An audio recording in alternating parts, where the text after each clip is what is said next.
తెలంగాణ ప్రత్యేక రాష్ట్ర పేటెంట్ కోసం అధికార కాంగ్రెస్, తెలంగాణ రాష్ట్ర సెంటిమెంట్ కోసం ప్రతిపక్ష బీఆర్ఎస్ వార్ నడుస్తోంది. తెలంగాణ దశాబ్ది ఉత్సవాల నిర్వహణ కోసం కాంగ్రెస్, బీఆర్ఎస్ పోటాపోటీగా సిద్ధమయ్యాయి. తెలంగాణ ఇచ్చింది తెచ్చింది మేమేనని చెప్పే ప్రయత్నం కాంగ్రెస్ చేస్తూ ఉండగా, తెలంగాణను సాధించింది మేమేనని చెప్పుకునే ప్రయత్నం చేస్తోంది బీఆర్ఎస్. తెలంగాణ ప్రత్యేక రాష్ట్ర ఏర్పాటై సరిగ్గా 10 ఏళ్లు పూర్తవుతోంది. ఇప్పుడు ఇదే రాష్ట్రంలో పొలిటికల్ హీట్ పుట్టిస్తోంది. తెలంగాణ దశాబ్ది ఉత్సవాలపై తమ ముద్ర వేసుకునేందుకు అధికార కాంగ్రెస్, ప్రధాన ప్రతిపక్షం బీఆర్ఎస్ ఎవరికి వారే హడావిడి చేస్తున్నారు. ప్రస్తుతం అధికారంలో ఉండటంతో పూర్తిగా తమ మార్క్ కనిపించేలా కాంగ్రెస్ ప్రభుత్వం కార్యక్రమాల్ని రూపొందిస్తోంది. మరోవైపు గత ఏడాది అధికారం ఉండగానే దశాబ్ది ఉత్సవాలను ప్రభుత్వ పరంగా నిర్వహించిన బీఆర్ఎస్ ఇప్పుడు పార్టీ పరంగా దశాబ్ది ముగింపు ఉత్సవాలకు సిద్ధమవుతోంది. ముందు నుంచి తెలంగాణ ఇచ్చింది తెచ్చింది తామేనని చెప్పుకుంటూ వస్తోన్న కాంగ్రెస్ పార్టీ ఇప్పుడు ఆ విషయాన్ని బలంగా ప్రజల్లోకి తీసుకువెళ్లేందుకు ప్రయత్నిస్తోంది.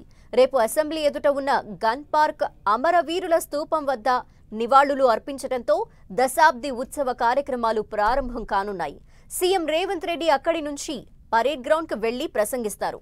ఇక సాయంత్రం ట్యాంక్ బండ్ పై పలు సాంస్కృతిక కార్యక్రమాలు, కార్నివాల్, లేజర్ షోతో పాటు శాస్త్రీయ, జానపద, దక్కని సాంస్కృతిక కార్యక్రమాలు నిర్వహించనున్నారు.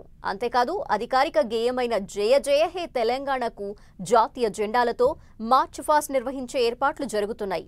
ఈ మేరకు తాము తెలంగాణ తల్లిగా చెప్పుకుంటున్న సోనియా గాంధీని తెలంగాణ దశాబ్ది ఉత్సవాలకు ఆహ్వానించి ఆమెను ప్రత్యేకంగా సన్మానించేందుకు ఏర్పాట్లు చేస్తోంది కాంగ్రెస్ సర్కార్. తద్వారా తెలంగాణ పేటెంట్ కేవలం కాంగ్రెస్ పార్టీకే ఉందని చెప్పకనే చెబుతోంది కాంగ్రెస్. తెలంగాణ ప్రత్యేక రాష్ట్రం 10వ ఏట అడుగుపెట్టిన సందర్భంగా గత ఏడాదే బీఆర్ఎస్ ప్రభుత్వం దశాబ్ది ప్రారంభ ఉత్సవాలను ప్రారంభించింది. 2023 జూన్ 2వ తేదీ నుంచి 21 రోజుల పాటు గ్రామాన ఈ వేడుకలను నిర్వహించింది. కేసీఆర్ నేతృత్వంలో బీఆర్ఎస్ పోరాటంతోనే రాష్ట్ర సాధన జరిగిందని చెప్పుకోవడంతో పాటు అసెంబ్లీ ఎన్నికలకు ఉపయోగపడేలా కార్యక్రమాలను నిర్వహించింది.